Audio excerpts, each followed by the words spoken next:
Bonsoir à tous, Dieu vous bénisse, shalom, que la grâce de Dieu soit sur vous, que la bénédiction de Dieu soit sur vous. Merci pour votre présence, que Dieu vous fasse du bien en ce jour et que sa bénédiction surabonde dans vos vies au nom de Jésus. Que vous ne ratiez rien, que ce que Dieu a prévu pour toi en ce jour, que tu puisses l'avoir, que tu puisses le posséder, que tu puisses le prendre et que personne ne t'arrache ta part.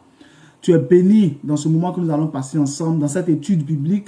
Dieu te fera du bien et tu, n'est-ce pas, apprécieras les bienfaits du Seigneur dans ta vie. De grands témoignages se réaliseront dans ta vie. Tu verras des miracles, tu verras la grâce de Dieu, tu verras la faveur de Dieu. Dieu te bénisse au nom de Jésus. Amen. Soyez les bienvenus donc pour ce vendredi, pour notre étude biblique, de nommée Explication biblique. Et voilà, donc, notre étude biblique consiste réellement à enseigner, donner des enseignements de la parole de Dieu sur des thèmes, sur des sujets qui, n'est-ce pas, dont la connaissance est utile pour nous, dont la connaissance est nécessaire pour nous. Donc, en ce jour-là, aujourd'hui, le thème, n'est-ce pas, sur lequel je veux parler, s'intitule « Les différentes sortes de fidèles dans l'Église ». Les différentes sortes de fidèles dans l'Église. Donc, c'est de ça que nous allons parler en ce jour. Et la particularité de l'étude biblique que nous faisons, c'est que vous pouvez poser des questions pendant que l'enseignement passe. Tu peux poser des questions. Pendant que l'enseignement passe, tu peux poser des questions. Et puis, différentes sortes de fidèles dans l'Église. Donc, pendant que l'enseignement passe, tu peux poser des questions. Et puis, par la grâce de Dieu, j'y répondrai. Cela permet d'avoir une certaine interactivité pendant l'enseignement parce que là, ce n'est pas une prédication, c'est un enseignement. Donc, en échange, tu poses des questions et puis nous répondons par la grâce de Dieu. Donc, le thème que nous touchons en ce jour s'intitule « Les différentes sortes de fidèles dans l'Église ». Tu peux rajouter dans l'Église, les différentes sortes de fidèles dans l'Église. Donc, je vais donner cet enseignement qui est super important, qui est très important.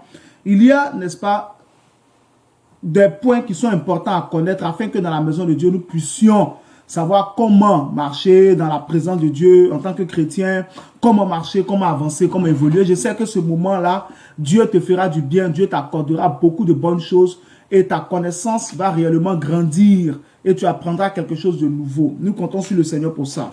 Nous prions et nous commençons. Père Saint, je te rends grâce, je te recommande ce temps, je le mets sous ta coupole. Manifeste-toi, glorifie-toi, sauve ceux qui sont perdus, délivre ceux qui sont sous l'emprise du diable, libère les opprimés, guérit les malades, annonce la bonne nouvelle aux pauvres, publie une année de grâce, manifeste-toi et montre que c'est toi le Fils de Dieu. Au nom de Jésus. Amen. Donc, prends ta Bible dans 2 Timothée chapitre 2, verset 20. 2 Timothée chapitre 2, verset 20. La Bible dit, dans une grande maison, il n'y a pas seulement des vases d'or et d'argent, mais il y en a aussi de bois et de terre. Les uns sont des vases d'honneur et les autres sont d'un usage vil. Donc, Paul, qui écrit à Timothée, lui dit que dans une grande maison, déjà vous savez que la maison de Dieu est grande, donc dans une grande maison, il n'y a pas que des vases, n'est-ce pas, d'or. Il n'y a pas que des vases qui sont en or, mais il y a aussi des vases qui sont en terre, il y a aussi des vases qui sont en bois. Et les uns sont des vases d'honneur, donc sont des vases utilisés pour un usage honorable, honorifique, et les autres sont d'un usage moins honorable. Donc ici, cela représente déjà la maison de Dieu. Dans la maison de Dieu, chacun est, vous voyez le verset 21 déjà, si donc quelqu'un se conserve pur en s'abstenant de ces choses, il sera un vase d'honneur, sanctifié, utile à son maître, propre à toute bonne œuvre. Donc, en fonction de notre manière de vivre, en fonction de notre manière d'être, en fonction de ce que nous faisons, en fonction de l'orientation que nous donnons à notre vie, en fonction de notre manière de marcher avec le Seigneur, dans l'église, nous sommes totalement différents. Parce que tout le monde n'a pas la même manière de vivre à l'église. Tout le monde n'a pas la même manière de marcher à l'église. Tout le monde n'a pas la même manière de se comporter à l'église. Donc, Paul dit que en fonction de ta manière de vivre, en fonction de ta manière d'être, tu es un certain vase. Au verset 20, il dit, il y a des vases d'or, et il y a des vases de terre, il y a des vases de bois. Et donc, au verset 21, il explique que si quelqu'un se conserve pur, il peut être un vase d'or. Vous voyez, non? Si quelqu'un se conserve pur, il peut être un vase d'or. Si quelqu'un se sanctifie, il peut être un vase d'or. Donc, à partir de là, je vais t'expliquer les différentes catégories de fidèles qui sont dans la maison de Dieu. Et l'objectif de cet enseignement, c'est que tu puisses saisir la bonne catégorie et t'identifier à cette bonne catégorie, marcher comme le Seigneur va présenter cette bonne catégorie, cette bonne sorte de fidèles-là, afin que toi, tu sois à la fin des temps, à la fin des jours, récompensé pour ta foi dans le Seigneur, récompensé pour ta fidélité dans le Seigneur, récompensé pour ta sanctification dans le Seigneur, récompensé pour tes œuvres dans le Seigneur, qui viendront couronner ton salut à la fin de ta vie. Alléluia. Donc, ce que nous voyons, c'est que dans la maison de Dieu, il y a différentes sortes de personnes. Il y a différentes sortes de fidèles. Il y a différentes catégories de fidèles. Chacun appartient à une certaine catégorie en fonction de sa manière de vivre, en fonction de sa manière d'être, en fonction de ce qu'il fait. Donc, nous sommes tous ensemble au culte. Nous sommes tous ensemble à l'église. Mais nous sommes différents par rapport à notre manière de marcher, par rapport à notre manière de vivre, par rapport à notre manière d'être, de manière personnelle. De manière personnelle. Parce que Dieu nous juge de manière personnelle. Dieu nous juge de manière personnelle, de manière individuelle. C'est comme ça que Dieu nous juge. Alléluia. Donc, cela est important, n'est-ce pas, à savoir. C'est pourquoi nous allons commencer déjà en touchant, n'est-ce pas, le premier thème. Nous allons commencer déjà en touchant le premier thème. Nous allons commencer en touchant le premier thème. Donc, le premier thème nous dit quoi? Le premier groupe que nous allons voir, c'est, n'est-ce pas, la première catégorie que je vais te donner. Donc, pendant que tu es en train de me suivre, note chez toi. Surtout, note chez toi, prends tout cela et puis écris ce que je suis en train de te dire. Prends cela et puis écris ce que je suis en train de te dire. Donc, le premier groupe, donc j'ai dit que le thème c'est les différentes sortes de fidèles. Donc, le premier groupe de fidèles que nous avons dans l'église, ce sont les chiens. Ça peut peut-être te choquer, je suis désolé, mais je veux que tu écoutes et que tu comprennes. Parce que le terme ne vient pas de moi, mais le terme vient de la Bible. Donc, le premier groupe que nous avons dans l'église, donc comme j'ai dit, c'est une étude biblique, c'est un enseignement biblique, donc nous allons tout doucement, nous expliquons les choses tout doucement. Le premier groupe que nous avons dans l'église, n'est-ce pas, ce sont les chiens. Ça, c'est le premier groupe. Ce sont les chiens, le premier groupe. Tu prends Matthieu chapitre 7, verset 6. Matthieu chapitre 7, verset 6. Ça, c'est le premier groupe que nous avons dans l'église, qu'on peut identifier, les chiens. En Matthieu chapitre 7, verset 6, la Bible dit, ne donnez pas les choses saintes aux chiens. Matthieu 7, 6, la Bible dit, ne donnez pas les choses saintes aux chiens. Dans l'église, il y a des personnes qui n'aiment pas la sainteté. C'est à eux que s'identifient les chiens. Il y a des personnes qui n'aiment pas la sainteté. Il y a des personnes qui n'aiment pas la pureté. Il y a des fidèles qui ne supportent pas tout ce qui est saint. Il y a des fidèles qui ne supportent pas tout ce qui est pur. Il y a des fidèles qui ne supportent pas tout ce qui est propre. Il y a des fidèles qui ne supportent pas, c'est-à-dire la sainteté, la sanctification, ils ne la supportent pas. La Bible dit en Matthieu 7, 6, ne donnez pas les choses saintes aux chiens. Les chiens, ce sont des images spirituelles. Ce sont les chrétiens qui n'aiment pas la sainteté. Ce sont les chrétiens qui ne supportent pas la sainteté. Jésus dit de ne pas leur donner les choses saintes parce qu'ils ne les aiment pas. Ils ne supportent pas ce qui est saint. Quand ils sont dans un endroit où on prêche la sainteté, où on dénonce le péché, où on dénonce les différentes œuvres de la chair, où on condamne les œuvres de la chair, ils ne vont pas se sentir à l'aise là. Pourquoi? Parce qu'ils n'aiment pas ce qui est saint. Quand tu te comportes d'une telle manière, ton image spirituelle sera immédiatement comme celle d'un chien.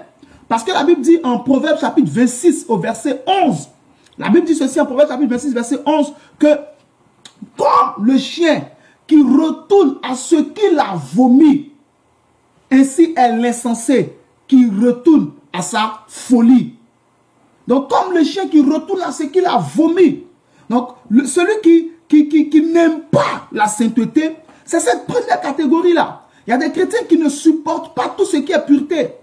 Ils vivent en Christ, ils vivent dans l'église, comme s'ils étaient dans le monde. Comme s'ils étaient dans le monde. La seule différence entre eux, n'est-ce pas, et les païens, c'est que le dimanche, eux, ils vont à l'église. Sinon, à part le fait que le dimanche, ils vont à l'église et qu'ils fréquentent quelques chrétiens, ils n'ont pas une vie de sainteté. Ils ne marchent pas du tout dans la pureté. Ils ne marchent pas du tout dans la sanctification. Ils ne supportent pas la sanctification. Ils ne se reconnaissent pas dans la sanctification. Ils n'acceptent pas la sanctification. Ils n'agréent pas la sanctification. Ils ne soutiennent pas la sanctification. Cela ne les intéresse pas.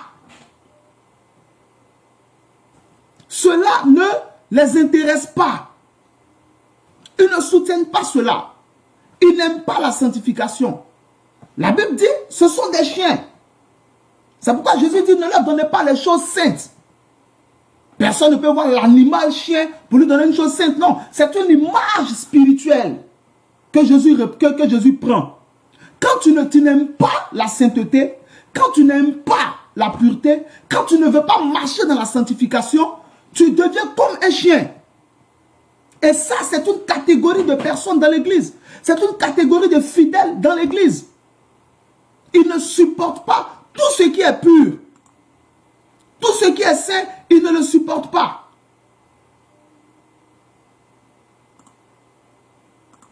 Amen.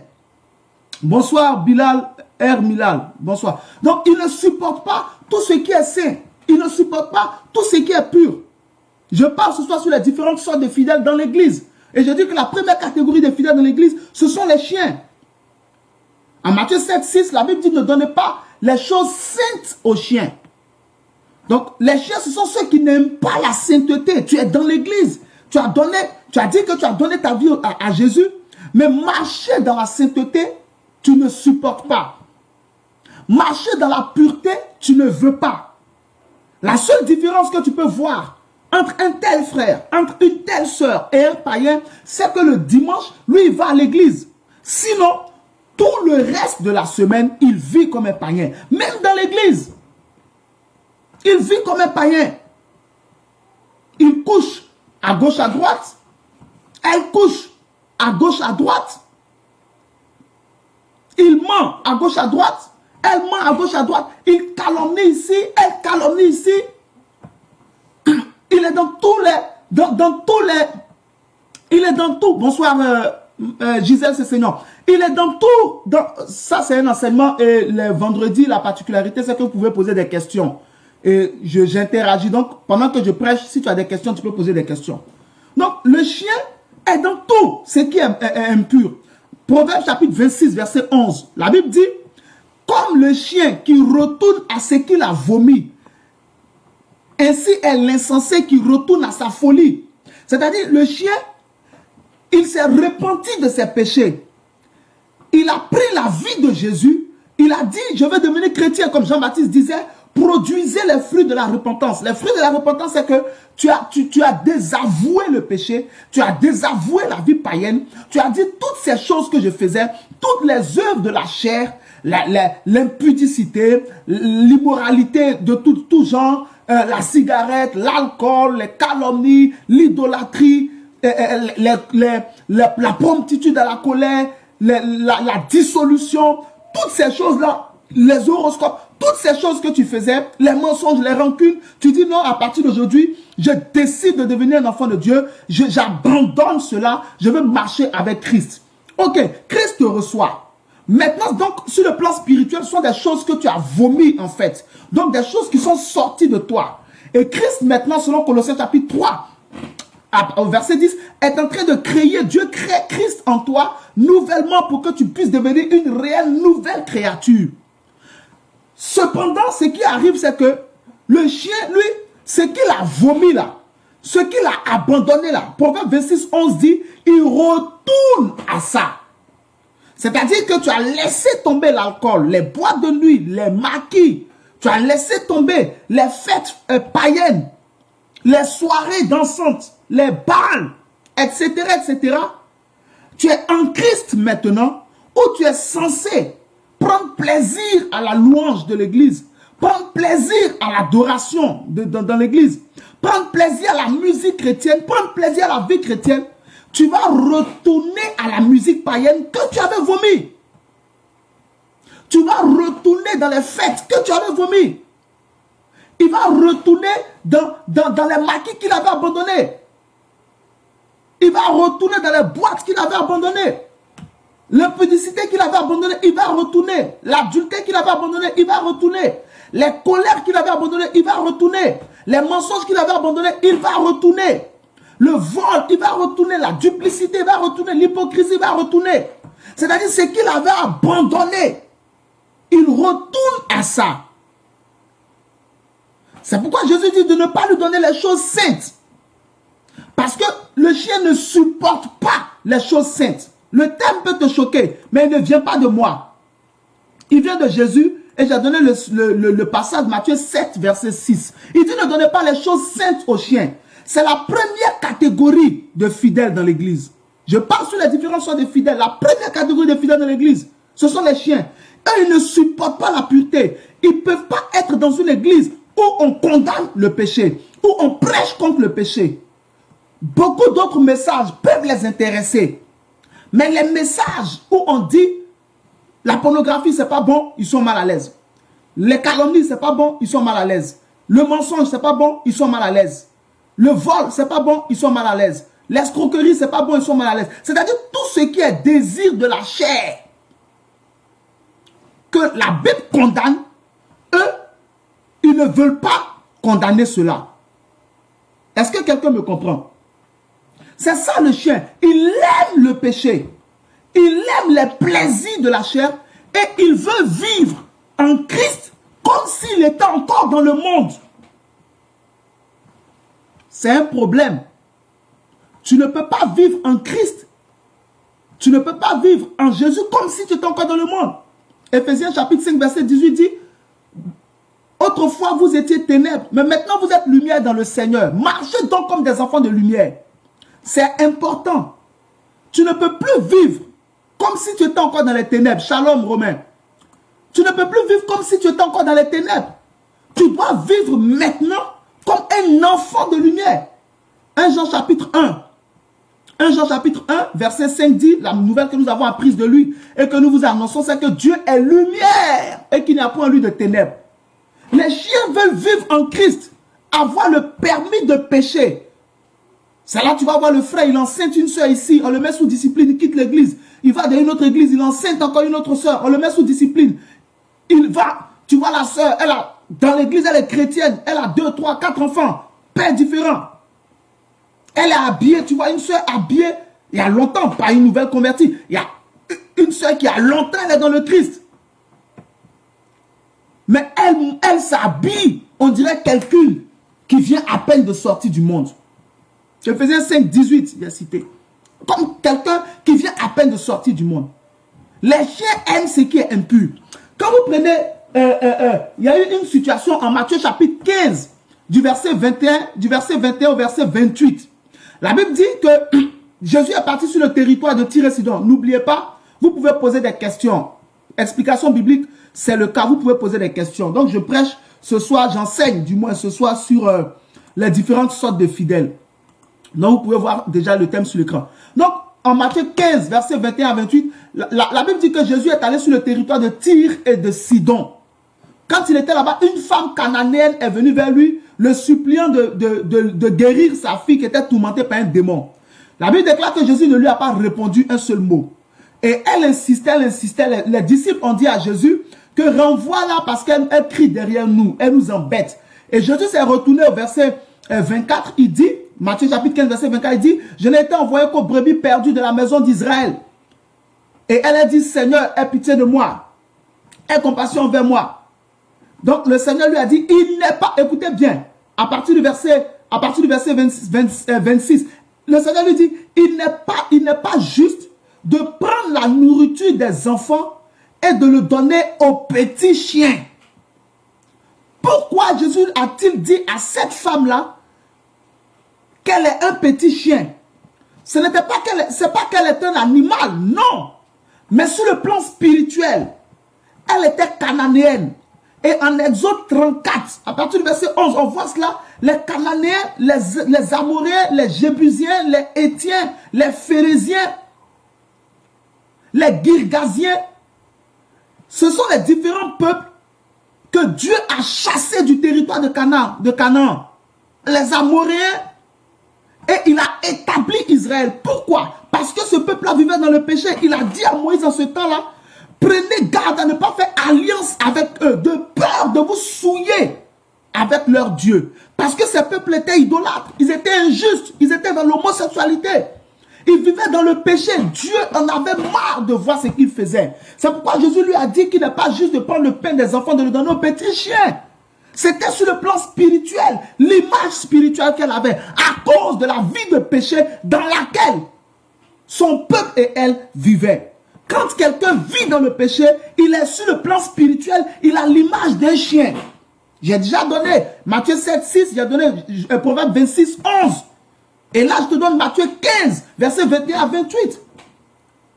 Dans l'église, celui qui vit dans le péché, il est un chien. On ne lui donne pas les choses saintes. C'est-à-dire qu'avec un tel frère, avec une telle sœur, les causeries, les échanges sur la sainteté ne peuvent pas passer. Parce qu'il ne peut pas supporter cela. C'est pourquoi certains vont d'église en église, cherchant l'église où on couvre les péchés. C'est pourquoi il y a certaines églises dans ce monde où il n'y a pas le Saint-Esprit, où il n'y a pas la parole de Dieu, mais il y a du monde. Pourquoi? Parce que là-bas, on leur donne l'autorisation de faire du fétichisme. On leur donne l'autorisation de coucher les uns avec les autres qui ne sont pas mariés. On leur donne l'autorisation de boire de l'alcool, de fumer. Tout ce qu'on leur dit, après, viens faire pénitence. Viens confesser. Quand tu confesses, on te fait cela et puis tu es pardonné, c'est bon. Après, tu peux aller faire ce que tu veux. C'est pour cela que ces endroits-là sont bondés. Ils sont bondés de chiens et non de chrétiens. La Bible dit dans Apocalypse chapitre 22, au verset 17, si j'ai bonne mémoire. Apocalypse chapitre 22, au verset 15 du moins. Apocalypse chapitre 22, verset 15. La Bible dit, en ce qui concerne la Nouvelle Jérusalem, dehors les chiens. Vous voyez, dehors les chiens. Ensuite, les magiciens, les débauchés, les meurtriers et tous ceux qui prennent plaisir au mensonge. Dehors les chiens. Les chiens ne peuvent pas rentrer dans la maison de Dieu. Quand un frère, quand une sœur vit dans le péché, dans l'immoralité et prend plaisir à ça, il ne peut pas être sauvé. C'est pourquoi la Bible dit en Apocalypse 22, 15, dehors les chiens, les magiciens, les débauchés, les meurtriers et ceux qui prennent plaisir au mensonge. Dehors les chiens. Parce que Dieu est saint. En Lévitique 19, 18, il dit, je suis saint, soyez saints. En 1 Jean 1, 7, il dit, si nous marchons dans la lumière, comme il est lui-même dans la lumière, nous sommes en communion avec lui. Et le sang de son Fils Jésus nous purifie de tout péché. Il est bon pour un enfant de Dieu de marcher dans la sainteté. Il est bon pour un enfant de Dieu de marcher dans quoi? De marcher dans la sainteté. Cela est bon, cela est nécessaire, afin qu'une telle image ne te colle pas. Je prie pour toi, tu n'es pas un chien au nom de Jésus. La Bible dit en Somme 22, verset 17, les chiens m'entouraient, des scélérats me rôdaient autour de moi. Les chiens m'entouraient, des scélérats rôdaient autour de moi. Les scélérats sont tous ceux qui font les choses interdites, qui commettent les crimes, ce genre de choses. Donc le chien est toujours associé à ce qui n'est pas bon, à ce qui est impur, à la débauche, à l'ivrognerie, au mensonge, au clan, à ce genre de choses-là. Tout ce que le Seigneur ne supporte pas, c'est ça, ce frère-là, il va aimer. Et pourtant, il est dans l'église. Je ne parle pas ici des personnes qui sont dans le monde. Je parle ici des personnes qui sont dans l'église. Je parle des différentes sortes de fidèles. Des personnes qui sont dans l'église. mais qui vivent pendant qu'ils sont dans l'église comme des païens. Ce n'est pas la volonté de Dieu. Tu ne peux pas être dans l'église et puis prendre plaisir à la pornographie, avoir dans ton téléphone des images obscènes. Cela n'est pas possible. Tu ne peux pas être dans l'église et puis draguer des sœurs comme si tu es dans le monde. Avoir 2 fiancés pour une sœur comme si tu es dans le monde. Sortir avec un homme marié de l'autre côté comme si tu es dans le monde. Participer aux fêtes païennes comme si tu es dans le monde. Non, cela n'est pas possible.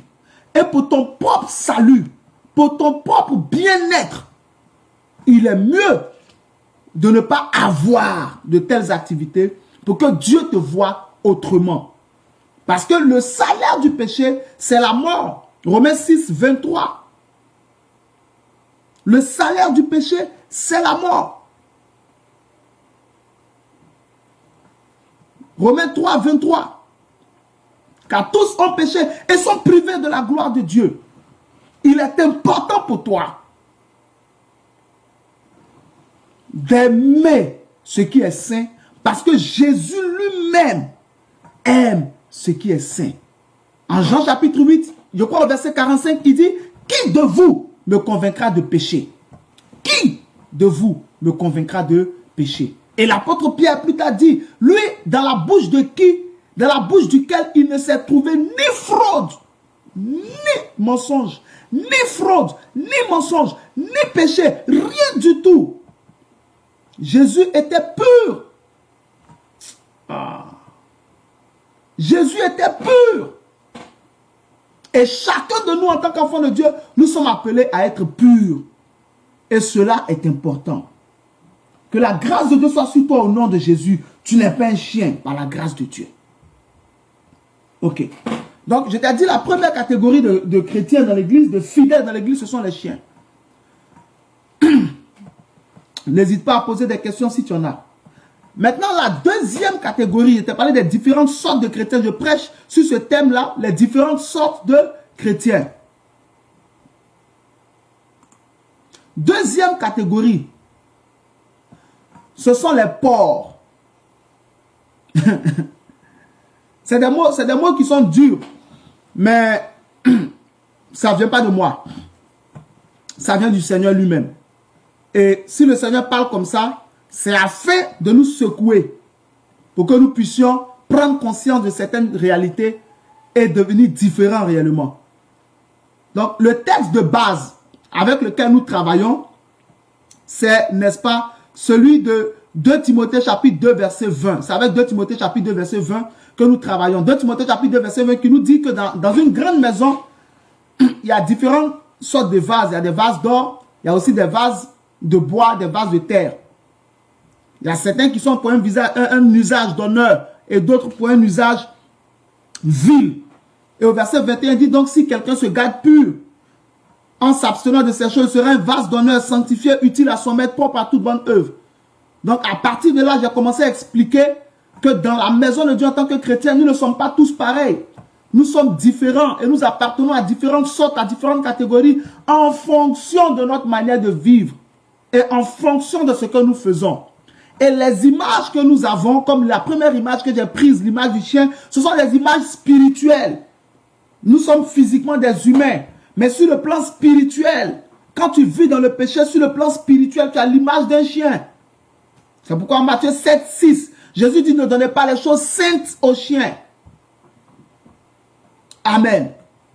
Donc, on va toucher maintenant la deuxième catégorie de fidèles dans l'église. J'espère que déjà tu as compris la première catégorie. Donc, la première catégorie, le but de cet enseignement, c'est de t'emmener à te démarquer et à te donner entièrement au Seigneur. Et je sais que Dieu t'exaucera dans une telle décision au nom de Jésus. La deuxième catégorie de chrétiens, de fidèles dans l'église, ce sont les porcs. Les porcs. Matthieu chapitre 7, verset 6, toujours, la Bible dit, après que Jésus eut dit, ne donnez pas les choses saintes aux chiens, il dit, ne jetez pas vos perles devant les pourceaux. Ne jetez pas vos perles devant les pourceaux, de peur qu'ils ne les piétinent, qu'ils se retournent contre vous et qu'ils vous déchirent. Les porcs, ce sont les chrétiens, les fidèles, qui ne supportent pas les choses précieuses, qui n'accordent pas de valeur aux choses précieuses. Ils n'accordent pas de valeur aux choses précieuses. Ils n'accordent pas d'importance aux choses précieuses. Les porcs, tu leur donnes les perles. Ils détruisent les perles que tu leur as données. Ensuite, ils se retournent contre toi et ils t'attaquent. Ce sont des fidèles, des chrétiens, des personnes dans la maison de Dieu qui ne supportent pas les choses précieuses. Tu peux leur donner, le pasteur peut leur donner des enseignements de pointe. Mais après qu'ils aient reçu ces enseignements de qualité-là, après qu'ils aient reçu ces enseignements profonds-là, ces révélations profondes-là, ils vont attaquer l'homme de Dieu par qui Dieu est en train de passer pour les faire grandir dans la foi. C'est-à-dire que tu leur donnes les bonnes choses. Mais eux, ils détruisent, ils attaquent la bonne chose que tu leur as donnée. Et ensuite, ils se retournent contre toi. La première catégorie que tu as donnée, tu as dit, les chiens salissent l'église. Les chiens, eux, ils vont répandre le péché dans l'église. Ils vont gâter leur nom par une mauvaise manière de vivre. Mais il est rare de voir des chiens casser une église. Ceux qui cassent l'église, ceux qui cassent l'église, qui font que l'église se ferme, il y a problème d'église, ce sont les porcs. Les porcs sont ceux qui cassent les églises. Parce qu'ils attaquent toutes les bonnes choses qu'on leur donne. Jésus dit, ne jetez pas vos perles devant eux. La perle est précieuse. La perle symbolise aussi les ouvertures. Quand vous voyez Apocalypse 21, 21, la Bible dit que la Nouvelle Jérusalem a 12 portes. Les 12 portes sont faites de perles. Une porte est une perle. La porte, c'est le symbole de l'accès à quelque chose. L'accès à autre chose. Les portes, ce sont aussi des personnes en affaires. Tu vas les connecter à des clients. Tu vas les connecter à d'autres personnes. Des gens avec qui ils peuvent faire des affaires. Au lieu de bien gérer cette opportunité qu'on leur a donnée là, ils vont attaquer non seulement l'opportunité qui leur a été donnée, ils vont détruire. C'est des gens, tu leur donnes du travail. Ils font palabre dans la société où tu leur as donné travail. C'est des fidèles, tu les mets dans un groupe, dans le groupe musical. Ils vont gâter le groupe musical. Ils vont faire palabre dans le groupe musical. Tu les élèves. Au lieu de voir cette élévation comme une vraie élévation, glorifier Dieu et devenir humble, ils vont se retourner contre toi qui les as élevés.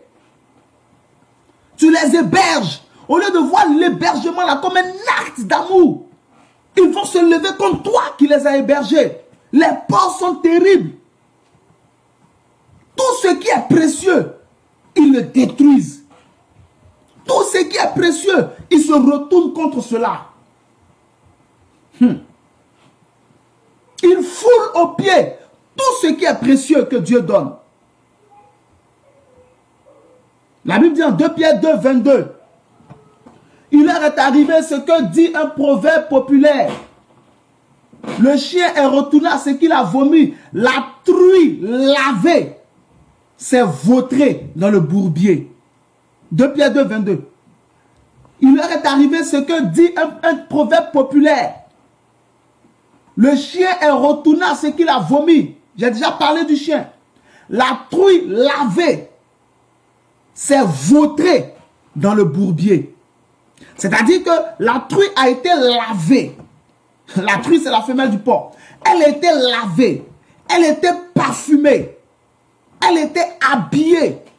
Positionnée pour être présentée au monde. Mais elle déchire ses habits. Elle déchire ses habits. Elle détruit ses chaussures. Et elle retourne dans la boue où elle était. Les porcs ne sont pas reconnaissants. Tous ceux qui leur font du bien, c'est contre eux qu'ils se retournent. C'est aussi une catégorie de fidèles dans l'église.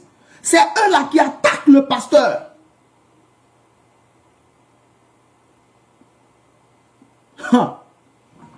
J'espère que je suis en train de parler à quelqu'un ce jour. Ils se retournent, tous ceux qui leur font du bien. Ils sont dans l'église, ils n'ont pas un lieu où dormir. Un frère les prend, les héberge chez lui. Le frère est là, la soeur est là, elle n'a pas un lieu où dormir. Elle est errante. Tu as pitié d'elle à cause du Seigneur. Tu la prends. Tu dis, ok, ma soeur, viens, tu vas dormir chez moi comme tu ne sais pas où tu vas dormir. Et là, tu ne sais pas que tu viens de faire entrer dans ta maison un gros problème. Elle va se retourner contre toi. Il va se retourner contre toi. Te créer d'immenses ennuis. Oubliant le bien que tu es en train de lui faire.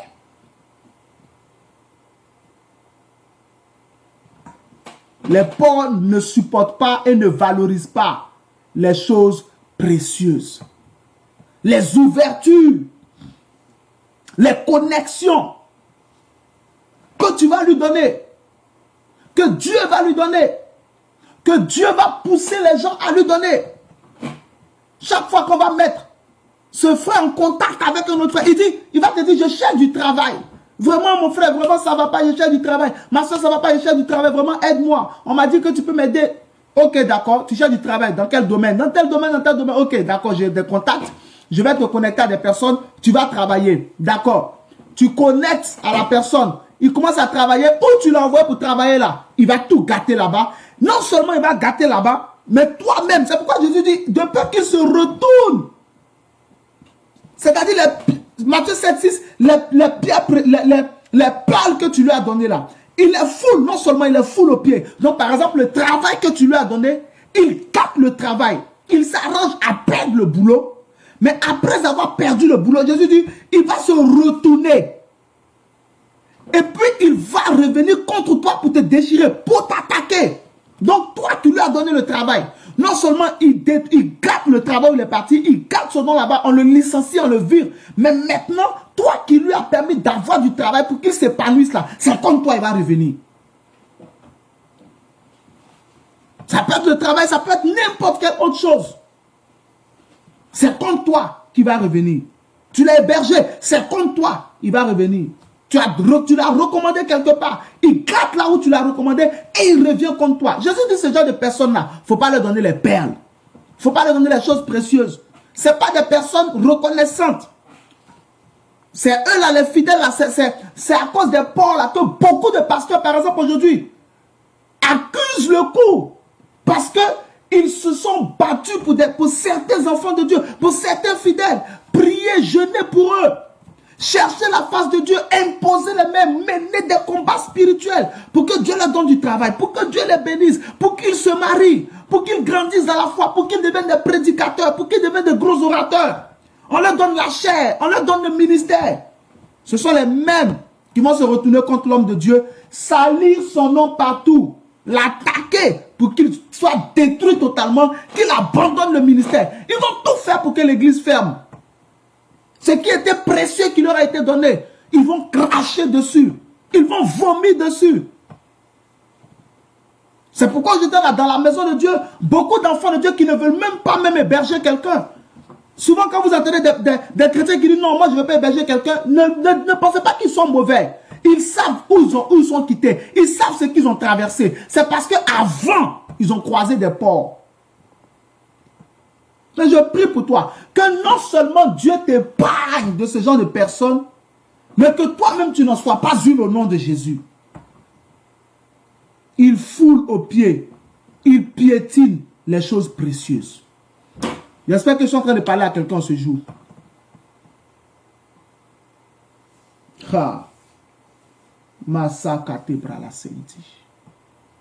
Il foule aux pieds les choses précieuses, les bonnes choses qu'on va leur donner. Ils ne vont pas reconnaître. Un enfant de Dieu doit être reconnaissant. Tout le bien qu'on te fait là, tu dois valoriser ce bien-là. Tu ne peux pas te moquer de tes bienfaiteurs. C'est ce que en 1 Samuel 25,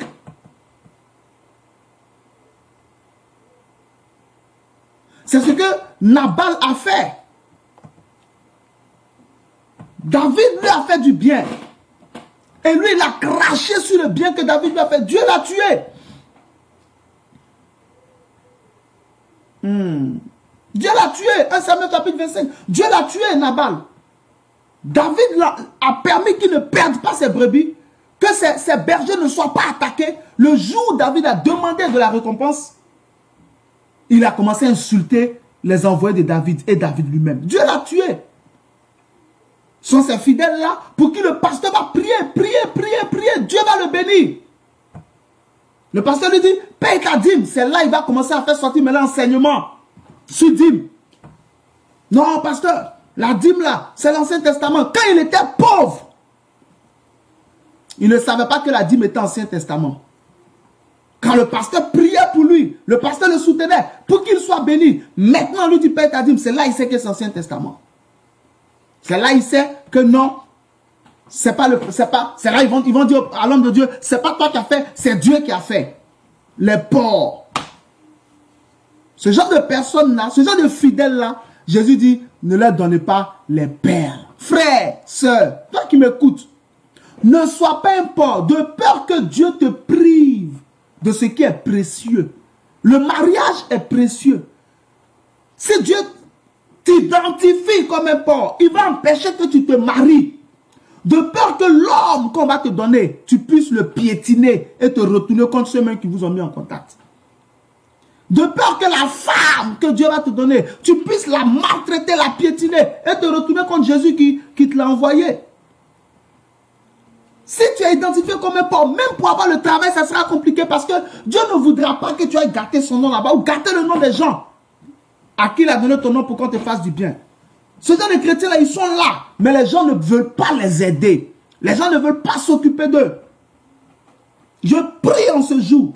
Si le diable t'avait mis, dans une telle vie et que tu avais une telle image spirituelle, que Dieu, dans sa miséricorde, te délivre aujourd'hui. Au nom de Jésus-Christ de Nazareth.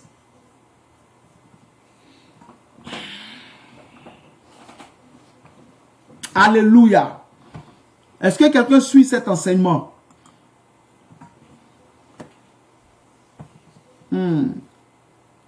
Troisième catégorie, troisième sorte de fidèles. Donc nous sommes dans notre étude biblique du jour, intitulée « Les différentes sortes de fidèles ».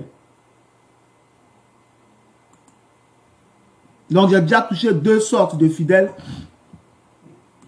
Il y a, n'est-ce pas, les chiens dont j'ai parlé et il y a les porcs dont je viens de parler.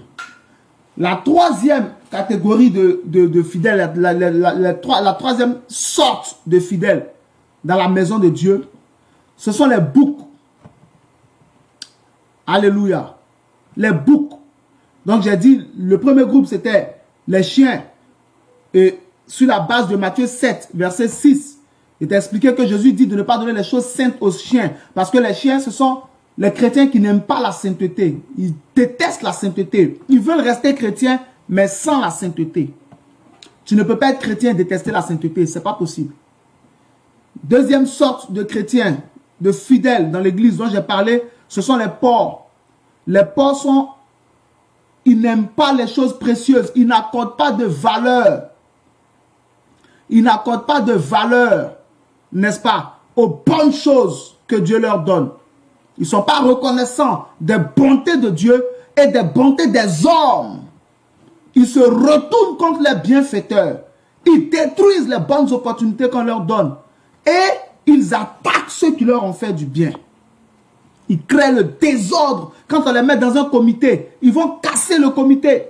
On les met dans un groupe, tu les mets dans un groupe musical, ils vont casser le groupe musical. Tu les mets dans un groupe d'intercession, ils vont aller faire pareil là-bas, quel que soit là où on les met pour leur faire du bien. C'est-à-dire chaque fois qu'il s'agit de les élever. Et souvent, c'est un esprit qui peut te manipuler. Pendant qu'ils sont en train d'enseigner, réfléchis à ta vie. Est-ce que c'est comme ça que tu te comportes? Tu croises des gens qui veulent t'élever, qui veulent te valoriser, mais tu te retournes chaque fois contre eux. Le diable est en train de manipuler ta destinée pour ne pas que tu deviennes ce que Dieu a prévu que tu deviennes. Tu dois combattre cela afin de valoriser ce que Dieu te donne, afin de valoriser le bienfait des hommes que tu crois sur ton chemin, pour grandir, parce que Dieu est tellement bon qu'il nous donne toujours des opportunités pour grandir. Dans la foi, dans la prière, dans le jeûne, dans la connaissance de la parole de Dieu, pour grandir socialement, pour grandir financièrement, pour grandir maritalement, pour nous développer. Dieu veut nous élever, mais Dieu ne peut pas t'élever sans ouverture, sans opportunité. Mais si tu craches chaque fois sur le bienfait que tu reçois des hommes, que tu reçois des femmes, sur le bien qu'on te fait, comment vas-tu être béni demain? Si tu te retournes contre ceux qui te font du bien, à chaque fois que quelqu'un te fait du bien, comment vas-tu être béni demain? Je te dis que le diable te pousse à faire ça pour que tu ne deviennes rien. À partir d'aujourd'hui, si tu vis cette expérience, quand tu réfléchis, tu rentres dedans de toi-même, tu vois que tu as détruit chaque fois des opportunités. Et les gens qui t'ont fait du bien, tu t'es retourné contre eux. Et chaque fois qu'il y a une bonne nouvelle qui vient pour toi, toi-même, tu vas créer des dégâts pour que la chose soit perdue. Révolte-toi contre cette situation et je prophétise sur ta vie. Une telle expérience s'arrête aujourd'hui. Au nom de Jésus-Christ de Nazareth. Alléluia. Troisième catégorie, troisième sorte de chrétiens. Ce sont les boucs. Premier, ce sont les chiens. Deuxième, les porcs. Troisième, les boucs. En Matthieu chapitre 25, à partir du verset 31. Verset 31 et ensuite verset 41 à 46. Verset 31, Jésus dit, quand le Fils de l'homme reviendra dans toute sa gloire, il sera avec ses anges. Et toutes les nations de la terre seront assemblées devant lui. Et il les séparera comme le berger sépare les brebis d'avec les boucs. Comme le berger sépare les brebis d'avec les boucs. Il mettra les brebis à sa droite et les boucs à sa gauche. Il parle des brebis. Ensuite, il descend au verset 41. Et il dit au sujet des boucs, allez dans le feu qui était préparé pour Satan et ses anges. Vous qui êtes maudits. Parce que j'ai eu faim, vous ne m'avez pas, j'ai eu faim, vous ne m'avez pas donné à manger. J'ai eu soif, vous ne m'avez pas donné à boire. J'étais étranger, vous ne m'avez pas hébergé. J'étais nu, vous ne m'avez pas habillé. J'étais malade, vous ne m'avez pas visité. J'étais malade, vous n'avez pas pris soin de moi. J'étais en prison, vous ne m'avez pas visité.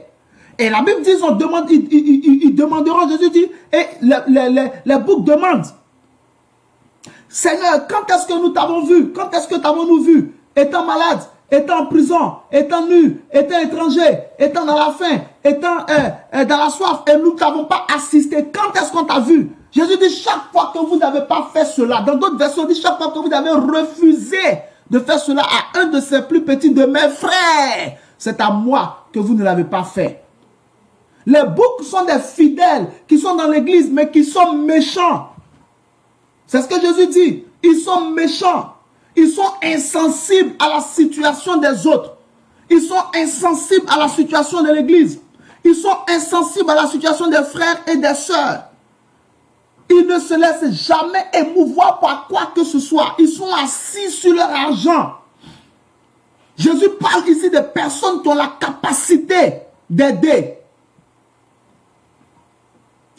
Jésus parle des gens qui ont la capacité d'aider, la capacité de faire du bien, la capacité de bénir les autres, la capacité de soutenir le ministère dans lequel ils sont. Mais ils sont là, leur cœur est fermé, leurs mains sont fermées. La Bible dit en Somme chapitre 145 que Dieu rassasie ses enfants. Il rassasie ses enfants, il ouvre sa main et il rassasie tout ce qui a vie. Il pourvoit leurs besoins. Somme chapitre 145. Je crois le verset 11 ou le verset 12.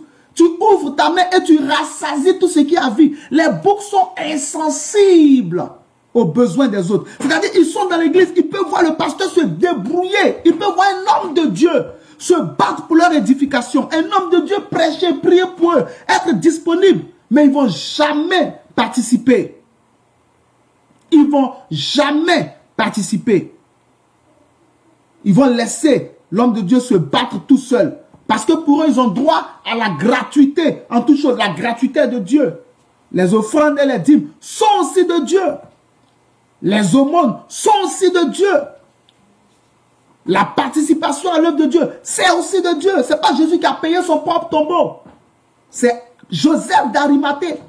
Ce n'est pas Jésus qui a laissé l'argent pour les aromates qui concernaient l'embaumement de son corps. Joseph d'Arimathée et Nicodème qui l'ont fait. Jésus était assisté. En Luc chapitre 8, verset 1 à 8, la Bible dit qu'il allait de ville en ville avec ses disciples qui l'accompagnaient et d'autres personnes, des femmes de distinction, qui l'accompagnaient, qui l'assistaient de leurs biens. Les boucs sont insensibles. Les boucs ne peuvent pas aider quelqu'un, ils sont dans l'église. On parle de salle, ils participent pas. Les charges de l'église, ils participent pas. Dîmes, ils payent pas. Offrandes, ils font pas. Soutien social, jamais ils vont faire. Pourquoi ils font pas? La révélation est claire. Jésus dit, eux ils posent la question à Jésus dans Matthieu chapitre 25, verset 46. Jésus dit, eux ils disent, où t'avons-nous, Seigneur, où t'avons-nous vu, ayant soif, ayant faim, étant nu, étant étranger, étant en prison, étant malade, et t'avons-nous pas assisté? C'est-à-dire, ce sont des gens, tant qu'ils n'ont pas de révélation, ils ne peuvent pas aider quelqu'un. Eux, pour aider quelqu'un, il faut que Dieu vienne leur parler.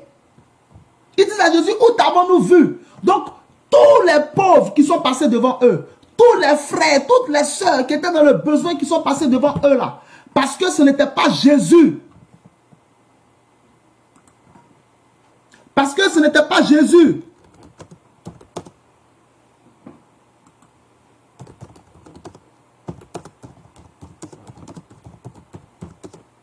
Parce que ce n'était pas Jésus qui était devant eux. Donc, ils n'ont rien fait. Ils ont laissé les gens souffrir. Ils ont laissé les frères souffrir.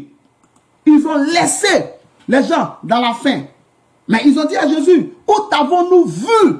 C'est-à-dire, ce sont les gens qui attendent que Dieu descende du ciel pour dire, aide telle personne. Mon fils, ma fille, aide telle personne. Soutiens mon serviteur. Tant qu'ils ne voient pas ça, ils ne vont pas faire, ils vont pas lever le moindre doigt. Ce sont des gens, ils attendent qu'on leur demande d'abord. C'est-à-dire qu'ils veulent que l'homme de Dieu, par exemple, vienne leur demander pour se sentir fort. Ils veulent que le frère vienne leur... Ils ont beaucoup d'habits. Ils peuvent voir un frère dans l'église qui met la même veste, qui met la même chemise. Depuis plusieurs dimanches, ils ont des habits même qu'ils ne portent même plus. C'est la taille du frère. Est-ce que tu as besoin que le frère te dise, j'ai besoin de telle chose? Non. Tu dois directement te lever et aller bénir le frère. Tu vois le frère à la fin du culte. Tu dis, mon frère, viens. Allons. Tu prends les chemises que tu ne portes pas. Tu laves bien, tu repasses bien. Tu lui donnes. Les pantalons que tu ne mets pas. Tu laves bien, tu repasses bien. Tu lui donnes. Ce sont des sœurs qui ont beaucoup de capacités financières. Beaucoup de capacités vestimentaires. Mais elles vont voir d'autres sœurs qui sont dans l'église. Qui ont besoin de vêtements. Au lieu de les aider, elles vont se moquer d'elles. Les boucs sont méchants. Ne sois pas un bouc, frère. Ne sois pas un bouc. Non. Sois sensible. On n'a pas besoin de te demander avant que tu donnes. Celui qui attend qu'on lui demande forcément avant qu'il donne, il cherche sa gloire. Quand tu vois un besoin, tu donnes. En Luc chapitre 9, Jésus a vu le besoin, verset 16. Il a vu le besoin de 5000 hommes. Il a dit à Philippe, donnez-leur à manger vous-même. Donnez-leur vous-même à manger. Il a dit cela à Philippe, donnez-leur vous-même à manger. Il a vu leurs besoins. Il a vu leurs besoins. Il a vu leurs besoins. Ils avaient faim. Il dit, on ne va pas les laisser partir dans les villes, dans les villages, dans les bourgades. Non. Il a vu leurs besoins. Il a multiplié, à partir du verset 7 de Luc chapitre 9, il a multiplié les 5 pains et les 2 poissons et il a donné aux gens pour manger. Et les gens ont mangé. Et les gens étaient rassasiés. Jésus n'a pas eu besoin que les gens qui étaient là viennent lui dire on a faim. Non, il a vu leurs besoins. Toi-même, tu vois le besoin de l'homme de Dieu. Tu vois le besoin du frère. Tu vois le besoin du ministère. Tu vois le besoin de l'église. Est-ce qu'on a besoin de venir te parler? Deuxième, dans les boucs, deuxième chose, deuxième caractéristique avec les boucs. Comme le bouc, il a des cornes. Les boucs, ce sont des gens qui ont confiance en leur propre force. Ils ont confiance en leur propre force. C'est pour cela que Jésus n'identifie pas les bons fidèles au bouc. Parce que les boucs ont des cornes. Comme il a des cornes, il dit qu'il peut se défendre lui-même. Donc il ne compte pas sur le Seigneur. Les boucs dans l'église ne respectent personne. Ils ne respectent pas le pasteur, ils ne respectent pas les diacres. Et quand ils sont diacres, quand ils sont anciens, ils ne respectent personne. Parce qu'il a des cornes, il a de l'argent. Les cornes ici, ça peut être son argent. Ça peut être sa renommée, sa popularité. Ça peut être ses relations. Il a ça. Donc parce qu'il a ça, il ne respecte personne. Il veut avoir le dernier mot. Il n'honore personne. Il veut être le chef à la place du chef. Il veut faire les choses selon sa volonté. Parce qu'il a des cornes. Il ne suit pas le berger. Il se dit, si le loup vient, j'ai les cornes, je suis capable de me défendre contre le loup. Ignorant que les loups ne chassent pas seuls. Les loups chassent en meute. Quand un loup va t'attaquer, il va t'attaquer, tu vas contre-attaquer avec tes cornes frontalement. Mais un autre loup va venir derrière. 2 autres, 3 autres, ils vont te tuer. Les démons n'attaquent jamais seuls. Les démons viennent toujours à plusieurs. Un vient ouvrir la porte et les autres viennent. Quand vous voyez Marc chapitre 5, Jésus a demandé au fou de Gadara, il a demandé au démon qui était en lui, quel est ton nom? Il dit Légion, car nous sommes plusieurs. Légion, car nous sommes plusieurs. Ailleurs, en Matthieu 12, Jésus dit, lorsqu'un démon est chassé, il sort, il s'en va dans les lieux arides, cherchant du repos. Quand il ne trouve pas, il revient de la maison dans laquelle on l'a chassé. Quand il la trouve ornée, bien, elle est vide, il s'en va chercher cet esprit plus méchant que lui. Et la dernière condition de cet homme est pire que la première. Les démons n'attaquent pas seuls, mais le bouc a confiance en ses cornes. Il a confiance en sa sagesse, il a confiance en son intelligence, il a confiance en son argent, il a confiance en sa position dans l'église, il a confiance en son nom. Il ne veut pas suivre le berger. Il a confiance en son expérience de la vie, ignorant que la vie spirituelle, ce n'est pas la vie du monde. Il y a l'expérience de la Bible, il y a l'expérience de la parole de Dieu, et puis il y a l'expérience de la vie. C'est pas pareil. Si tu n'as que l'expérience de la vie, suis celui qui a l'expérience de la parole de Dieu. Le bouc regarde son âge physique. Je suis plus âgé que le pasteur. Le pasteur n'a pas à me donner des ordres. Exode 7, 7, la Bible dit que Aaron était âgé de 83 ans. Moïse était âgé de 80 ans. Mais Moïse était le Seigneur d'Aaron. Aaron l'appelait mon Seigneur. Aaron était le grand frère de Moïse. C'est pas ce que Dieu regarde. Dieu regarde l'onction, il regarde son choix. Jésus était moins âgé que Pierre. Pierre l'appelait Seigneur. Mon Seigneur. Est-ce que cet enseignement est en train de bénir quelqu'un? J'aurais aimé avoir des réactions, mais bon. On va continuer par la foi. Il n'y a pas de réaction, c'est un enseignement, c'est pas une prédication, mais on va continuer dans le truc. Donc j'espère que vous suivez et cela vous bénit. C'est pour ça que... Ouais, donc le bouc, c'est ça son problème. Parce qu'il a les cornes, il ne respecte personne. Parce qu'il a l'argent, il ne respecte personne. Il n'écoute pas ce qu'on lui dit. Il veut faire les choses à sa manière. Il veut diriger l'église. Non, mon ami, on ne fait pas ça. C'est le berger qui te protège. Ce n'est pas toi qui protège le berger. C'est le berger qui prie pour toi. Ce n'est pas toi qui vas prier pour ton berger. C'est le berger qui t'impose la main. Ce n'est pas toi qui vas lui imposer la main. C'est le berger qui te guide. Ce n'est pas toi qui vas le guider. C'est l'erreur que les boucs commettent. Et les boucs aiment créer des clans dans l'église. Les boucs aiment créer des clans, des groupes à la tête desquels ils seront les chefs, les patrons. Parce qu'il veut toujours être le patron. Il veut être le chef. Dieu ne t'a pas appelé à ça. Reste tranquille. Reste à ta place. Et profite des grâces du Seigneur. Il veut créer des groupes qui vont diriger. Ne laisse pas Satan détruire ta vie en faisant de toi un bouc dans la maison de Dieu. Résiste à une telle attitude. Résiste à un tel comportement. Sois libéral, sois bon. N'attends pas que ton pasteur te demande avant de donner. N'attends pas qu'on te pose la question. Tu peux faire, tu fais pour l'œuvre de Dieu. Tu fais pour le Seigneur et Dieu te bénira. N'attends pas qu'on te supplie pour quoi que ce soit. Sois prompt, sois spontané. Sois spontané. Fais les choses avec ton cœur et persévère dans ce que tu fais de bien. Et Dieu te bénira. Respecte celui qui est en face de toi. Respecte celui... Tous ceux qui dans l'église ne peuvent pas appeler leur pasteur papa, c'est des boucs. Je vous le dis, notez. Si on vous demande, on vous dit c'est évangéliste Paul Lebroux qui a dit. Tous ceux qui dans l'église ne peuvent pas appeler leur pasteur papa et ils se contentent de l'appeler par son titre, ce sont des boucs. C'est un orgueil qui est caché dans leur cœur, mais dont ils ne parlent pas et qui ne manifestent pas pour le moment. Le temps vient où ils vont faire sortir ça. C'est eux là qui disent, moi aussi je suis un homme de Dieu. Moi aussi je suis une servante de Dieu. Moi-même là je suis prophétesse. Moi-même là je suis prophète. C'est parce que c'est eux qu'on voit. Sinon moi-même je suis homme de Dieu. Tais-toi. Tais-toi. C'est pas ce que Dieu te demande de faire. Si tu es un homme de Dieu, il y a place dans l'église pour tout le monde. Mais il y a l'ordre dans l'église. Tout chrétien, tout fidèle, qui ne peut pas appeler son pasteur papa, qui ne peut pas appeler la femme du pasteur maman, c'est un bouc. Parce qu'il se sent trop grand. Il se sent, pour lui, c'est se rabaisser que d'appeler son pasteur papa. Il ne peut pas le faire. C'est un bouc. Je prie pour toi que Dieu te garde d'une telle attitude.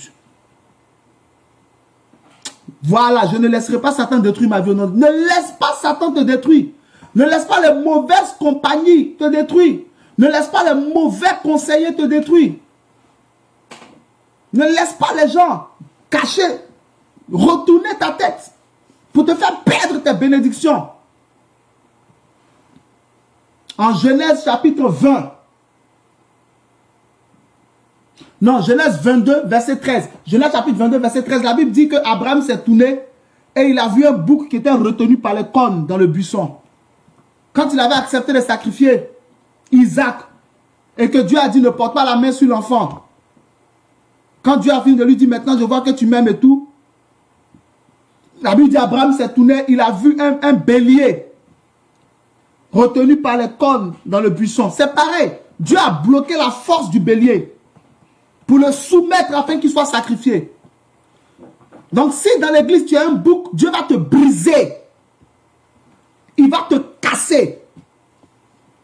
Il va te briser pour que tu lui sois sacrifié spirituellement. Et que tu deviennes un réel enfant de Dieu. Parce qu'un véritable enfant de Dieu ne compte pas sur lui-même. Un véritable enfant de Dieu respecte les autorités dans l'église. Il respecte l'ordre dans l'église. Il s'aligne. Il participe au développement de la maison de Dieu. Mais il ne cherche pas à créer des clans, créer des groupes. Il ne cherche pas à faire du mal au berger. Il ne se concentre pas sur les défauts du pasteur. Beaucoup de chrétiens aujourd'hui, Dieu ne leur parle pas. Mais la seule voix qu'ils entendent, c'est les défauts du pasteur, les défauts du leader. Ils viennent dans la maison de Dieu pour voir ce qui ne va pas avec tel pasteur. Et ce sont eux qui vont développer.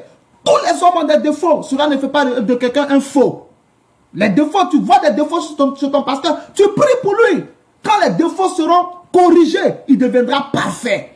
Tant qu'il est vrai, tu restes et tu pries pour lui. Dieu t'aime. C'est pourquoi il te pousse à écouter sa parole en ce jour. Pour que tu ne commettes pas les erreurs que certains ont commises. Et qui font qu'aujourd'hui, ils sont à la 7e église. Ils sont à la 8e église. Ils sont à la 9e église. Il y a d'autres même là. Ils connaissent le nom de tous les hommes de Dieu. Mais ils n'ont pas grandi dans la foi.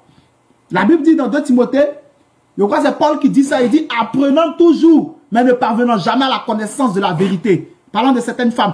Apprenant toujours, mais ne parvenant jamais à la connaissance de la vérité. Quand tu fais ce genre de choses, tu te remplis de beaucoup de mauvaises choses. Et tu ne te développes pas spirituellement. Mais je prie pour toi. Tu n'es pas un bouc. Tu n'es pas un bouc. Tu n'es pas un bouc. Et si le diable t'avait donné un tel caractère, que le Seigneur dans sa miséricorde t'en délivre, qu'il chasse l'esprit qui manipule ta vie et qui te pousse à te comporter ainsi, afin que tu ne rates pas ta destinée, mais que tu rentres dans ton miracle. Que tu rentres dans ton miracle. que tu rentres dans ton miracle. Au nom de Jésus-Christ de Nazareth. Dernière catégorie de fidèles, ce sont les brebis. Donc, je t'ai dit, la première sorte de fidèles, c'était les chiens. Deuxième sorte, les porcs. Troisième sorte, les boucs. Quatrième et dernière sorte maintenant, ce sont les chiens. Oui, c'est ça, exactement, nous devons prier pour nos pasteurs. C'est ça, il faut prier pour le pasteur. Les brebis. Les brebis, ce sont celles qui suivent le Seigneur. En Jean chapitre 10, déjà même en Matthieu chapitre 15, verset 24, Jésus dit, j'ai été envoyé aux brebis perdues de la maison d'Israël. Les brebis là sont celles que le Seigneur cherche. Ce sont les gens que le Seigneur cherche. C'est ce genre de chrétien là que Dieu veut que tu sois. Une brebis. Une brebis. En Matthieu 25, verset 31, il dit, il met les brebis à sa droite. Et puis il dit, venez vous qui êtes bénis de mon Père. Prenez possession du royaume qui a été préparé pour vous dès la fondation du monde. Un royaume est préparé pour toi, ma soeur. Un royaume est préparé pour toi, mon frère. Tu es béni de Dieu. Et je te vois rentrer dans ta bénédiction. Au nom de Jésus-Christ de Nazareth. Abakarabalazar. Et il explique. Jésus explique. Il dit parce que j'étais nu, vous m'avez vêtu. J'étais, comment on appelle, étranger, vous m'avez hébergé. J'avais soif, vous m'avez donné à boire. J'avais faim, vous m'avez donné à manger. J'étais malade, vous avez pris soin de moi. J'étais en prison, vous m'avez visité. Ils ont demandé, quand est-ce qu'on t'a vu pour pouvoir faire tout ça? Je lui dis, chaque fois que vous avez fait cela à un des plus petits, de ces plus petits de mes frères, c'est à moi que vous l'avez fait. Les brebis n'ont pas attendu de voir Dieu pour faire du bien, pour s'engager dans l'œuvre. Il y a des chrétiens qui sont dans l'église, ils font rien, ils participent à rien. Rien ne les concerne. Selon eux, ils viennent pour écouter la parole de Dieu et puis ils rentrent chez eux. Non, une brebis ne fera jamais ça. Elle n'a pas besoin que Dieu vienne lui parler. Elle n'a pas besoin que le pasteur vienne la solliciter. Elle va jamais attendre que le pasteur l'appelle pour dire, mon fils, vraiment, tu peux m'envoyer ta dîme. Ma fille, tu peux m'envoyer ta dîme. Non, elle regarde la parole de Dieu, ce qui est correct, elle le fait. Amen. Le roi nous dit à propos pour moi, Shalom, Benjamin, Cédro. La brebis ne va pas attendre. Le frère regarde un frère. Le frère, il est dans les besoins. Elle va aller le soutenir. Sans attendre que Dieu descende pour lui dire de manière spectaculaire, fais ceci, fais cela. La brebis n'attend pas cela. C'est ce que Jésus dit, Matthieu 25, à partir du verset 31. De manière claire. Quand est-ce que nous t'avons vu être dans tous ces besoins? Et quand ils font là, ils ne cherchent pas. Ils se disent, je suis un enfant de Dieu, je suis un chrétien, voici ce qui est juste selon les Écritures, je dois le faire. Et ils le font. Ils le font pour Dieu. Et Dieu dit, ce genre de personnes, ils sont bénis de mon Père. Ils rentrent, ils prennent possession du royaume. Je te vois dans cette catégorie de fidèles-là. Bénis du Père. Un fidèle, une brebis. Les brebis n'ont pas de cornes. Donc, elles ne comptent pas sur leur force. Elles suivent le berger pour leur protection et pour les combats. Elles sont dociles. En Jean chapitre 10, verset 4, il dit, au verset 3, il dit, le portier lui ouvre. Les brebis, il appelle les brebis par les noms. Les brebis entendent sa voix. Elles le suivent. Il les prend, il les mène dehors. Au verset 5, il dit, les brebis ne suivront pas un étranger parce qu'elles ne connaissent pas la voix des étrangers. Et Kayabade. Les brebis, ce sont celles qui connaissent la voix de Dieu. Dieu doit te parler. Tu ne peux pas être un enfant de Dieu puis Dieu ne te parle pas. Ah. Dieu doit te parler. Dieu doit te parler. Dieu doit te parler. Les brebis entendent ma voix. Jean 10, 4. Les brebis entendent sa voix. En Jean 10, 14, il dit, je connais mes brebis et mes brebis me connaissent. Hé, camarada. Je connais mes brebis me connaissent. Les brebis sont celles qui connaissent Dieu, qui développent avec le Saint-Esprit une vraie relation. Les brebis prient, les brebis jeûnent, les brebis lisent, étudient la Bible et mettent la parole de Dieu en pratique. À la différence des chiens, les brebis vivent dans la sainteté. À la différence des porcs, les brebis valorisent les choses précieuses. tant spirituel que terrestre. À la différence des boucs, les brebis ne comptent pas sur elles-mêmes. Les brebis ne sont pas méchantes. Les brebis connaissent Dieu. Elles sont spirituelles. Elles sont remplies du Saint-Esprit. Les brebis manifestent les dons spirituels. Elles chassent les démons. Elles prient pour les malades. C'est pourquoi il dit, j'étais malade. Vous avez pris soin de moi. Ce sont les brebis. Les brebis imposent les mains aux malades. Les malades guérissent. Ce ne sont pas des chrétiens tièdes, des chrétiens froids, concentrés sur leurs propres besoins, méprisant les besoins du royaume de Dieu, méprisant les besoins de l'église de Dieu, méprisant les besoins du ministère. C'est leur sujet seulement qui les intéresse. Les brebis ne sont pas comme ça. Les brebis prient. Il dit, j'étais en prison, vous m'avez visité. Les brebis prient pour ceux qui sont liés par le diable. Et le diable les lâche. Les brebis, dans la mesure de la possibilité, vont physiquement prêcher l'évangile en prison. Les brebis évangélisent. Ça para. Il dit, elles entendent ma voix, elles me suivent. Elles entendent ma voix, elles me suivent. Au verset 10 de Jean chapitre 10, il dit, le volant ne vient que pour dérober, pour détruire, pour égorger. Moi, je suis venu afin que mes brebis aient la vie et qu'elles soient dans l'abondance. La volonté de Dieu pour les brebis, c'est que tout ce qu'il leur donne là, ce soit avec abondance. C'est-à-dire en quantité et en qualité. En quantité et en qualité. Ton mariage est en qualité. Tes enfants sont en quantité. Ton argent est dans toutes les monnaies du monde. Et c'est en quantité. Tes contrats en qualité, en quantité. Etc. Ta percée en qualité, en quantité. Les brebis aiment la parole de Dieu. Elles écoutent, elles connaissent la voix de Dieu. Dieu leur parle, elles écoutent, elles prennent plaisir à la présence de Dieu. Es-tu une brebis, frère? Es-tu une brebis? C'est à ça que tu dois travailler. Devenir une brebis. Il dit, le bon berger, il dit au verset 7 de Jean chapitre 10, il dit, je suis la porte. En vérité, je vous le dis, je suis la porte des brebis. Les brebis suivent là où le berger rentre. Tant que le berger n'ouvre pas, elles ne rentrent pas. Elles suivent le berger. Elles suivent le berger. Il dit, elles entendent ma voix et elles me suivent. Mais elles ne suivront pas un étranger parce qu'elles ne connaissent pas la voix des étrangers. C'est quoi les étrangers?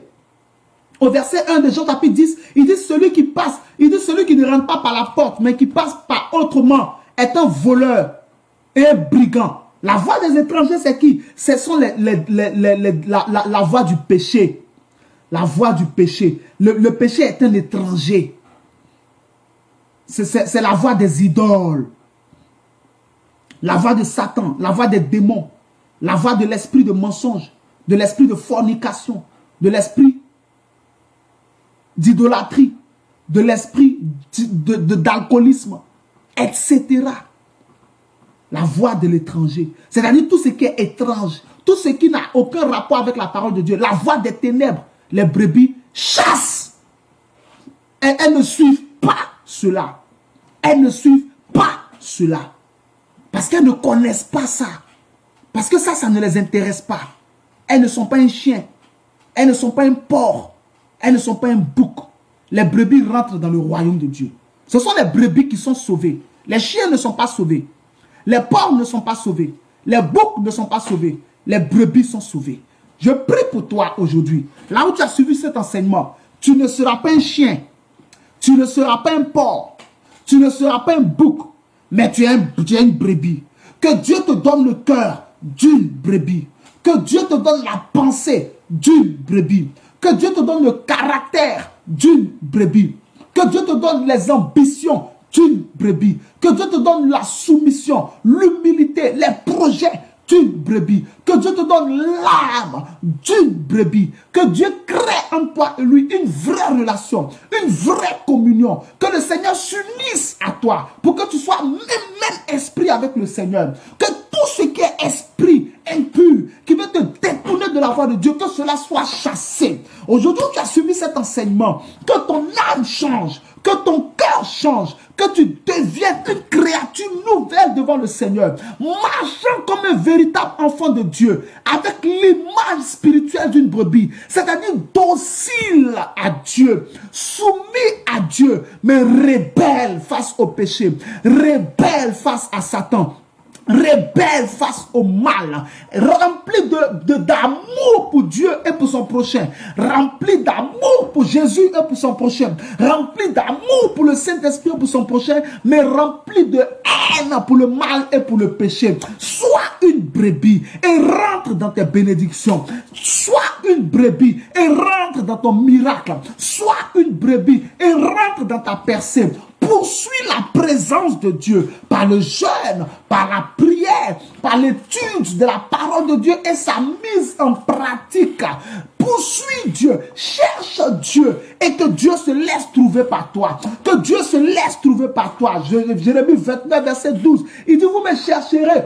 Verset 13, vous me chercherez et vous me trouverez parce que vous me cherchez de tout votre cœur. Qui se laisse trouver par toi?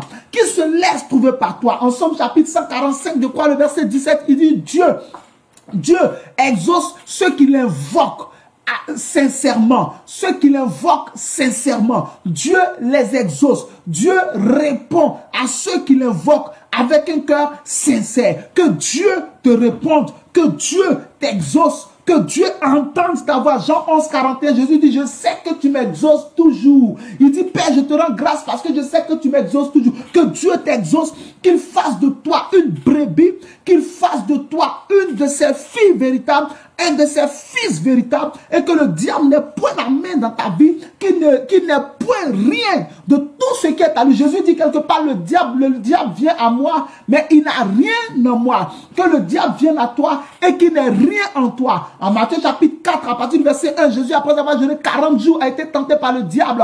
Il a résisté au diable et le diable a fui loin de lui. Verset 1 jusqu'au verset 11. Que le diable fuit loin de toi. Que tu lui résistes. Que dans ce monde de ténèbres, tu sois différent. Que tu marches comme un enfant de lumière, aimant les œuvres de lumière, parce que ce que tu fais est bon. Tu es béni. Je déclare sur toi que dans les 4 sortes de fidèles dont j'ai parlé ce soir, tu n'es pas un chien, tu n'es pas un porc, tu n'es pas un bouc, mais tu es une brebis. Tu es une brebis. Tu es une brebis. Au nom de Jésus-Christ de Nazareth. Amen. Dieu te bénisse. Amen.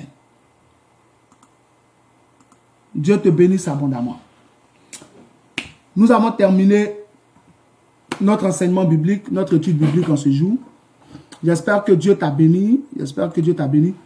Là, on a déjà passé les 1 heure. Bon, je ne sais pas si quelqu'un a une question. Sinon, franchement, ça ne sera plus la peine. Comme j'ai dit, vous pouvez poser les questions pendant l'enseignement, pendant que vous écoutez. Mais là, on a déjà largement passé les 1 heure. On ne va pas s'attarder sur des questions. Sinon, ça va nous faire aller trop loin. Et je ne veux pas qu'on aille trop loin. Donc, que Dieu te bénisse. J'espère vraiment que cet enseignement t'a béni et que tu as été édifié. Si c'est le cas, n'hésite pas à partager la vidéo. N'hésite pas vraiment à partager la page pour que d'autres personnes viennent aimer, pour que d'autres personnes, n'est-ce pas, viennent aimer, s'abonner, pour suivre nos enseignements, pour suivre nos prédications. Parce que je sais que Dieu fait du bien au travers de ce que nous enseignons, au travers de ce que nous prêchons. Donc, partage la page, invite d'autres personnes à venir suivre les enseignements lorsque nous prêchons. Active les notifications pour que ne te contente pas d'aimer, mais abonne-toi, active les notifications. Comme ça, dès qu'il y a un direct, tu es averti. Il y a aussi les posts écrits par lesquels Dieu parle, par lesquels Dieu fait du bien. Il faut suivre tout ça aussi pour que Dieu puisse te bénir et te développer. Dieu te bénisse abondamment. J'étais vraiment ravi d'être là pour partager cette parole avec toi. Dieu te bénisse, Romain Franck Alapini. Merci. C'est à la fin là maintenant, on peut mettre Skype là.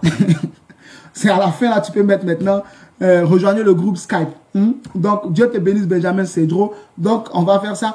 Nous avons un groupe de prière sur Skype. Donc, le lien a été mis déjà par notre frère Romain Alapini plus haut. Vous pouvez rejoindre le groupe de prière Skype. Avec ce lien-là, vous le rejoignez. Et puis, n'est-ce pas, nous prions tous les mercredis de 21h à 22h sur Skype. Voilà le lien que je mets en commentaire. n'est-ce pas? Si vous avez déjà Skype, vous pouvez, n'est-ce pas, vous connecter, rejoindre le groupe. Et puis, Dieu vous bénira. J'ai mis le lien en commentaire. Donc, rejoignez le groupe. Tous les mercredis, nous prions de 21h à 22h. C'est des temps de prière terribles. C'est des temps de prière terribles. Ceux qui sont dedans peuvent vous témoigner. Dieu nous fait du bien. Donc, on vous invite à cela. Mardi prochain, nous avons présence divine, un temps de prédication, de prière et de déclaration. Et puis, ensuite, nous avons nos activités toujours mercredi, la prière sur le groupe Skype. Et puis, vendredi, les études bibliques dénommées explications bibliques. Je vais prier pour toi par rapport au coronavirus. Je veux prier pour toi. Que Dieu te garde. Psaume 91, verset 10. Il dit, aucun malheur ne viendra, aucun malheur ne te frappera, aucun malheur ne te frappera et aucun fléau n'approchera de ta tente. Psaume 91, verset 10. Aucun malheur ne te frappera, aucun fléau n'approchera de ta tente. Je prie pour toi, Dieu te garde, Dieu te protège. Aucun malheur ne te frappera, aucun fléau n'approchera de ta tente, aucun fléau n'approchera de ta maison, aucune contagion qui frappe en plein midi ne t'approchera, aucune peste qui vient dans les ténèbres ne te touchera.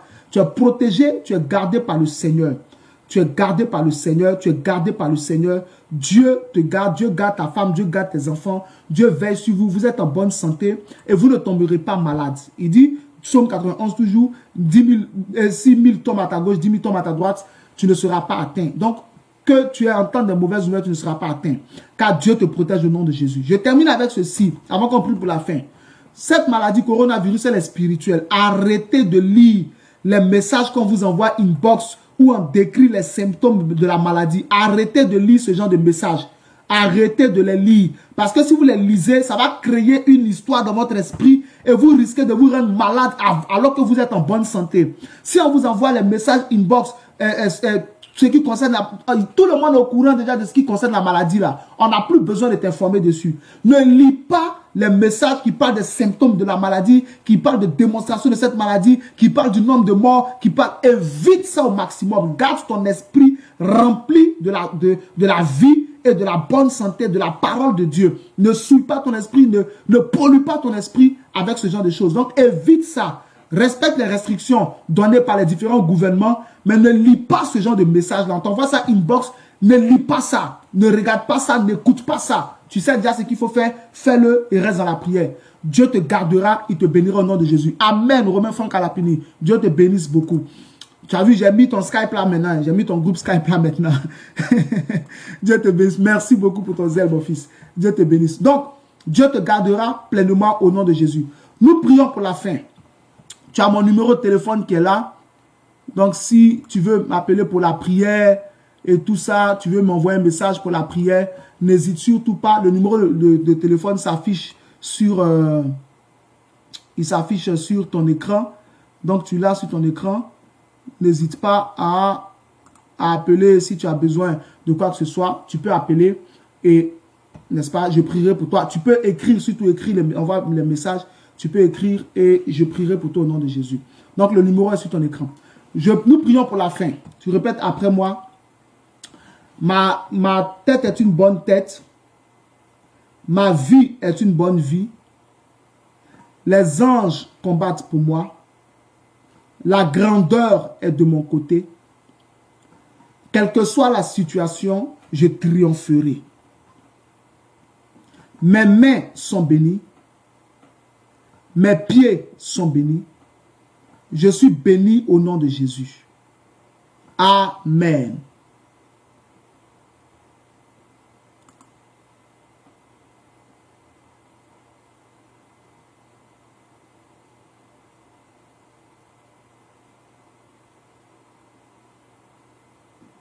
Dieu vous bénisse. Ciao.